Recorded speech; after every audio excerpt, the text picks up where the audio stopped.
wish they get the trial done and hand-run the refreshments. That's the judge because of the great wig. And those tall creatures, I suppose they're the jurors. Jurors.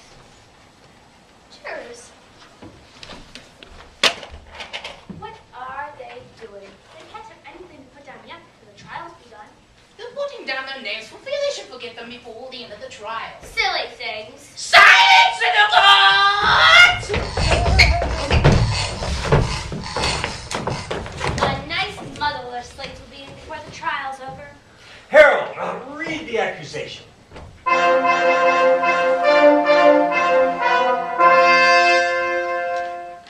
The Queen of Hearts, she made some tarts all on a summer day.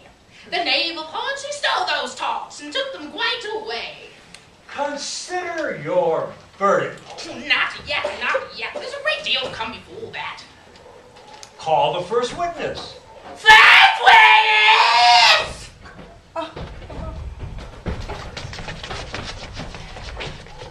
I beg your pardon, Your Majesty, for bringing these in, but I'd not quite finished my tea when I was sent for. Well, you ought to have finished. When did you begin? The 14th of March, I think it was. The 15th. The 16th. I'll write that down.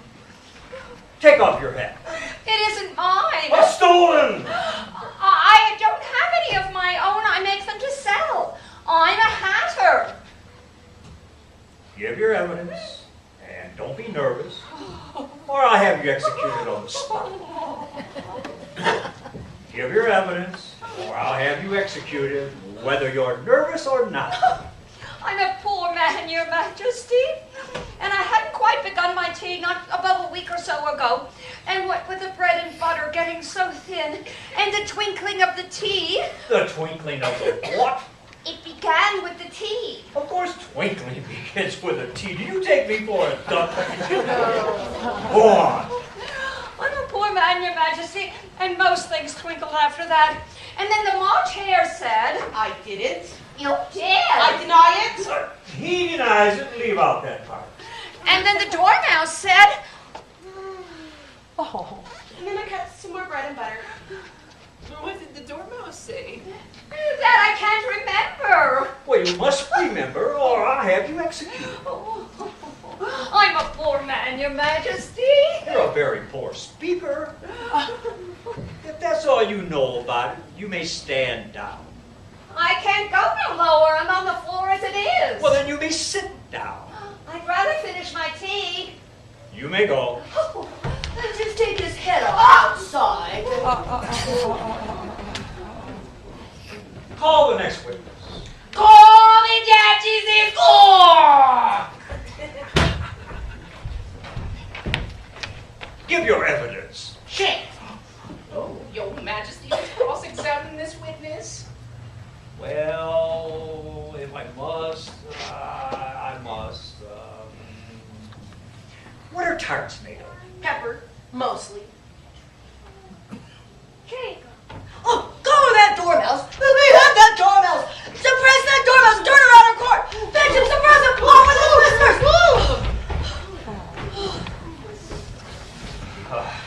Never mind.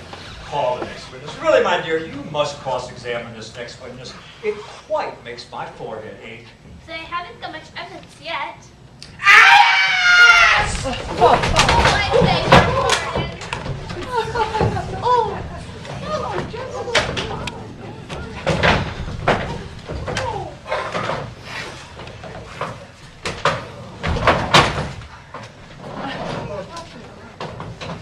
The trial cannot continue until all the jurymen are back in their proper places. All! Not that it signifies much. I would think it would be quite as much use in the trial.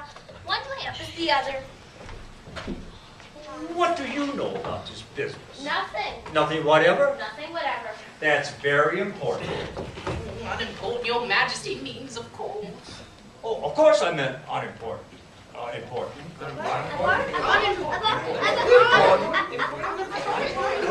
Important. Silence! Rule 42.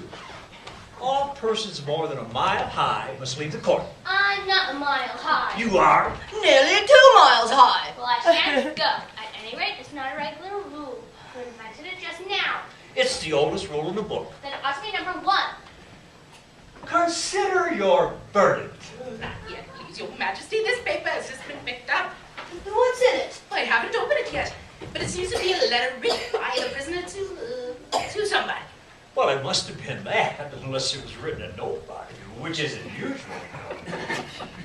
Well, who is it directed to? Why, it isn't directed at all. In fact, there's nothing written on the outside.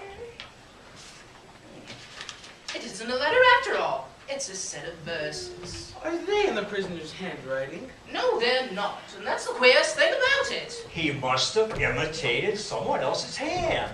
Please, Your Majesty, I didn't write it, and they can't prove that I did. There's no name signed at the end. If you didn't sign your name, that only makes matters worse.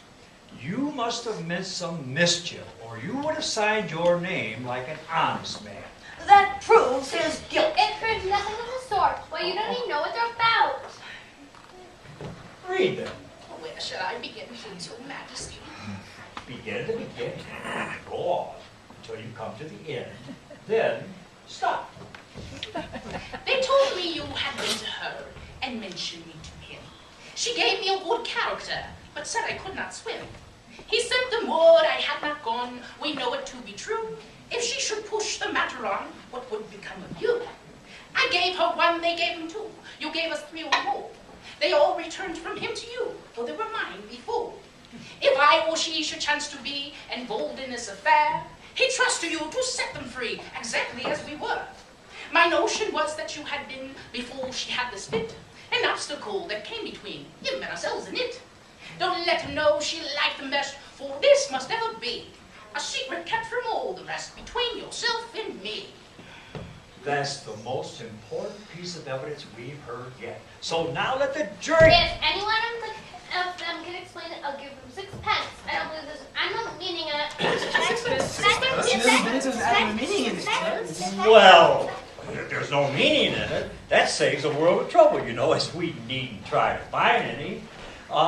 And yet I don't know. Said I could not swim. You can't swim, can you? Do I look like it? All right, so far. We know it to be true. Why, that's the jury, of course. I gave her 1. They gave him 2. Why, that must be what they did with the tarts, you know. But it goes on. They're all returned from him to you. Why, there they are. Nothing could be clearer than that. But then, before she had this fit, you've never had fits, my dear, I think. Never! Oh. In the words